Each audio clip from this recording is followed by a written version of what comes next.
larutan standar. Larutan standar adalah larutan yang konsentrasinya sudah diketahui pasti berdasarkan kemurniannya. Larutan standar dibedakan menjadi larutan standar primer dan larutan standar sekunder. Satu larutan dapat digunakan sebagai larutan standar bila memenuhi syarat berikut. Yang pertama, mempunyai rumus molekul yang pasti.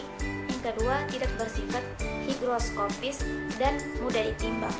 Yang ketiga, larutannya harus bersifat stabil, mempunyai berat ekuivalen yang tinggi. Membuat 50 ml asam oksalat 0,05 molar. Untuk membuat 50 ml larutan asam oksalat 0,05 molar, maka kita harus menghitung dulu berapa massa dari asam oksalat yang harus kita timbang untuk membuat larutan tersebut.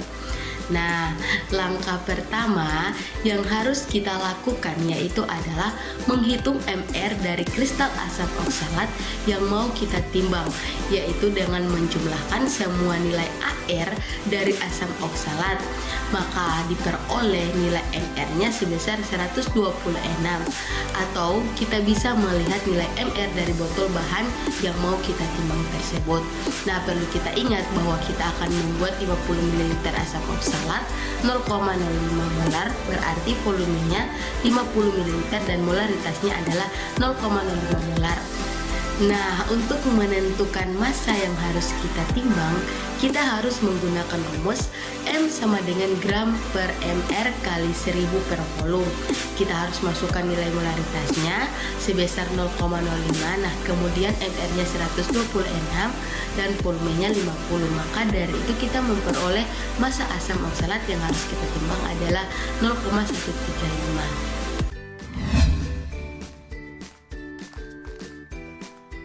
Membuat 50 ml larutan asam oksalat 0,05 m. Nah, kita mulai dengan menimbang kristal asam oksalat sebanyak 0,315 gram.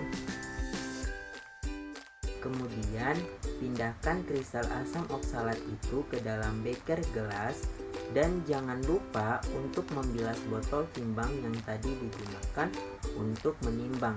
Dan pastikan tidak ada kristal yang tertinggal di botol timbang tersebut.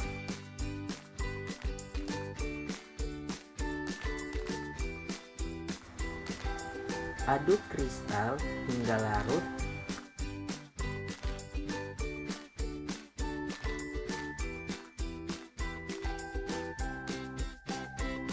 Kemudian tambahkan aquades secukupnya.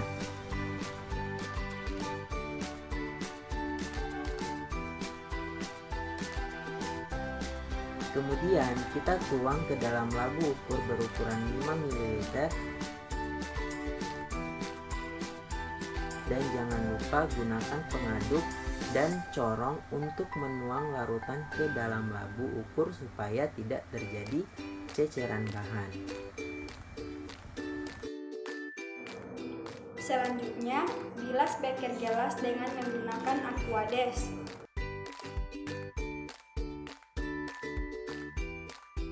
Tuang kembali ke dalam labu ukur.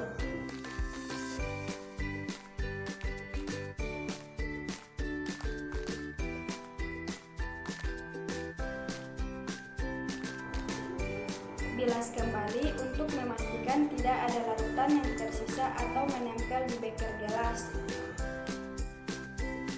Nah, sebelum kita tambahkan aquades hingga tanda batas, kita keringkan dulu bagian dalam dari leher labu ukur dengan menggunakan kertas hisap atau menggunakan kertas saring kasar.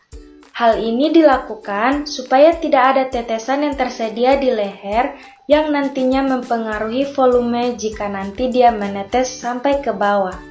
Jika sudah, tambahkan aquades menggunakan pipet tetes sampai tanda batas.